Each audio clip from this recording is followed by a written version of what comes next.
I speak today not as a man chasing applause, not as a leader intoxicated by power, but as a servant of truth standing before history itself. Because when I look at the rise and fall of nations through the lens of Islamic history, I do not see fairy tales or distant legends. I see mirrors held up to every generation, including ours, mirrors that reveal why Allah raises nations and why He brings them down. And I say this with humility because no throne is permanent, and no army is eternal when justice is abandoned and arrogance takes its place.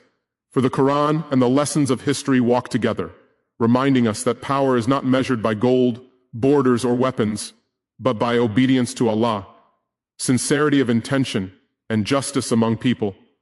And when Islam first illuminated the world, it did not rise through oppression or deception. It rose because truth was spoken even when it was dangerous, because leaders feared Allah more than they feared losing authority, and because governance was seen as a trust, not a prize. And I reflect upon how early Muslim civilizations were not defined by palaces, but by principles, not by crowns, but by character, and how Allah granted them honor because they upheld justice, even against themselves, protected the weak, respected knowledge, and understood that leadership was accountability before Allah, on the day when no army will defend us and no title will save us. And I think deeply about how nations that once trembled before Islamic justice did not fear Muslim swords as much as they feared Muslim integrity. Because when courts were fair, when rulers lived like servants, and when wealth circulated instead of accumulating in a few hands, Allah opened doors that no enemy could close. And history shows us clearly that victories came not from numbers but from sincerity, not from technology but from tawakkul, and not from nationalism but from faith anchored in morality. And I remind myself and every leader listening that when Muslims ruled with justice, even non-Muslims flourished, because Islam never taught domination without mercy, and when rulers deviated from this path, when pride replaced humility, when luxury drowned responsibility, and when scholars were silenced instead of honored, decline began quietly long before enemies appeared at the gates. Because Allah does not destroy nations suddenly. He warns them first by removing sincerity, by replacing unity with division, by allowing corruption to become normal, and by letting leaders speak about Islam while ruling against its spirit. And I say this not to condemn the past but to learn from it, because the fall of great Islamic empires did not happen because Islam was weak. It happened because Muslims drifted away from Islam's justice, discipline, and accountability. And when leadership became inherited privilege instead of earned trust, when rulers surrounded themselves with flatterers instead of truth-tellers, when the poor cried and the palaces expanded, Allah's help withdrew, not out of anger, but out of justice, because Allah does not change the condition of a people until they change what is within themselves. And I reflect on this deeply as a leader today, knowing that history is not asleep, it is watching us. And the same laws that raised nations before can raise us again, and the same mistakes that destroyed empires can destroy us if we repeat them, because Islam never promised eternal power to anyone. It promised accountability, and it promised honor only to those who remain just, humble, and conscious of Allah in public and private. And as I speak these words, I feel the weight of leadership, not as a privilege, but as a fear, because the rise and fall of nations is not written only in books. It is written in the daily decisions of leaders, in how they treat the weakest citizen, in how they respond to criticism, in whether they seek Allah's pleasure or their own image.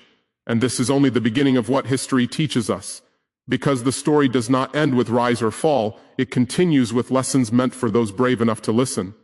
And so I continue reflecting on how history repeats itself, not because Allah desires repetition, but because humanity refuses to listen.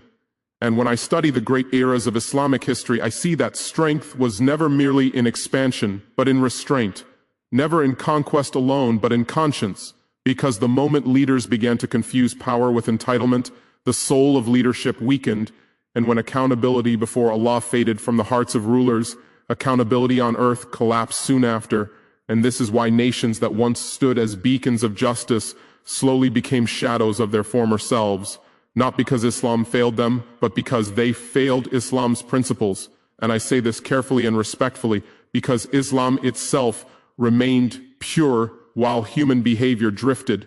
And history bears witness that whenever scholars were honored, knowledge protected, and justice upheld regardless of status, societies flourished, but when scholars were controlled, truth was censored, and loyalty replaced merit. Decline began silently, and I observe how wealth once circulated among people through zakat, waqf, and social responsibility, creating balance and dignity, but later accumulated in the hands of a few, breeding resentment and weakening unity, and unity was always the backbone of strength, because Islam taught us that believers are like one body.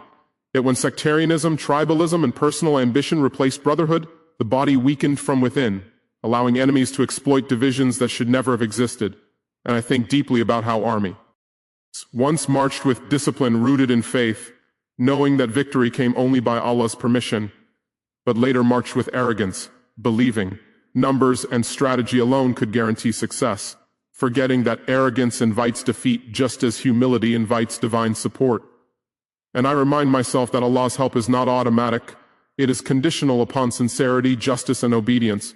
And when rulers stopped listening to advice, dismissed criticism as rebellion, and silenced voices of reform, history began writing their downfall long before historians recorded it, because Allah removes barakah before He removes power. And once barakah is gone, even great resources become meaningless. And I reflect on how Islamic governance once prioritized consultation, humility, and service, but later drifted toward authoritarianism masked by religious language. And this misuse of religion did not strengthen nations, it weakened them, because Islam was never meant to be a tool for power, but a restraint upon it. And when leaders used Islam to justify injustice instead of prevent it, trust between rulers and people fractured, and trust once broken is harder to rebuild than cities destroyed by war. And I speak these words with a sense of urgency, because our time is not different from the past. Our test is simply wearing modern clothes, and the same choices confront us today. Whether we rule with justice or ego, whether we listen to truth or silence it, whether we fear Allah privately as much as we invoke Him publicly, because history does not ask how loudly we spoke about faith. It asks how faithfully we lived it. And I remind myself that nations do not fall when enemies attack. They fall when values erode, when corruption becomes routine, when injustice is normalized, and when leaders forget that authority is temporary but accountability is eternal. And this lesson from Islami. See, history is not meant to discourage us, but to awaken us, because the same history that records decline also records renewal, showing us that whenever sincerity returned, whenever justice was restored, and whenever leaders humbled themselves before Allah and their people, revival followed. And this is why I believe that the future is not written by destiny alone, but by decisions rooted in faith, ethics, and responsibility. And as I continue this reflection, I do so not as someone above history, but as someone standing inside it, knowing that every decision today is a page tomorrow, and the rise or fall of nations is never sudden. It is the sum of countless moral choices made in silence. And with that awareness weighing heavily upon my conscience, I look further into the pages of Islamic history and see clearly that renewal always began when leaders returned to humility, when they stopped seeing themselves as owners of nations and remembered they were only caretakers, entrusted for a brief moment, because the most powerful chapters of our past were written by those who feared injustice more than weakness, who preferred accountability over applause, and who understood that the strength of a nation lies not in how loudly it declares itself Islamic, but in how deeply Islamic values are practiced in courts, markets, armies, and homes. And I observe how justice once flowed so consistently that people trusted institutions more than individuals, because systems were built upon principles rather than personalities. Yet when favoritism replaced fairness and loyalty overshadowed competence, institutions weakened and nations became dependent on individuals. And history teaches us that when systems collapse, no hero can save a nation alone. And I reflect on how Islamic civilization once led the world in knowledge, science, governance, and ethics, not because Muslims believed no. Ledge threatened faith, but because they understood that seeking knowledge was an act of worship, and when curiosity was encouraged and wisdom respected, societies advanced. But when ignorance was tolerated and questioning discouraged, stagnation set in, leaving nations vulnerable not only to external forces but to internal decay. And I think about how justice in Islamic history extended even to enemies, because Islam taught restraint in victory and dignity in power. Yet when cruelty replaced mercy and revenge replaced restraint, moral authority vanished, and once moral authority is lost, power becomes hollow, defended only by fear instead of trust, and fear is a weak foundation for any nation. And I say this because history does not glorify those who ruled longest, it honors those who ruled justly, and it does not remember the size of empires as much as it remembers the integrity of leadership. And when I examine the falls of once great Islamic states, I see a common pattern emerging like a warning, written in bold letters across time. Leaders distanced themselves from the people. Luxury widened the gap between ruler and citizen. Corruption was tolerated for the sake of stability, and truth was sacrificed for convenience. And these choices did not bring stability. They delayed collapse while making it more painful, because injustice is never a foundation, it is a ticking clock, and Allah's justice is never absent, only patient. And I remind myself that Islam never promised immunity from decline. It promised guidance to avoid it, and when guidance is ignored, consequences follow naturally, not as punishment alone, but as correction. And I speak these words with sincerity, because leadership in Islam was never meant to be inherited entitlement or personal legacy, but a responsibility so heavy that the righteous feared it, and when leadership became a prize sought eagerly, rather than a burden accepted reluctantly, imbalance began. And this imbalance echoed through generations, weakening unity and eroding trust. And I look at our present world and see reflections of the past everywhere, because technology has changed, borders have shifted, but human nature remains the same, and the same arrogance that destroyed nations before can destroy us again, if we believe ourselves immune to history's lessons. And I say firmly that revival will not come from slogans, nor from borrowed ideologies, nor from nostalgia alone, but from a sincere return to justice, accountability, and service rooted in Islamic ethics. Because when leaders serve rather than rule, when wealth circulates rather than concentrates, when criticism is welcomed rather than punished, and when Allah is feared in private as much as He is praised in public, nations rise not only in power but in purpose. And this is the most important lesson Islamic history offers us. That rise and fall are not mysteries, they are outcomes, shaped by choices, values, and intentions. And as I continue speaking, I do so with the understanding that the future is watching us just as we watch the past. And the same question history asked before is being asked again today. Quietly but relentlessly, will we learn or will we repeat? And as that question echoes through my mind, I feel compelled to speak even more honestly, because Islamic history does not flatter anyone.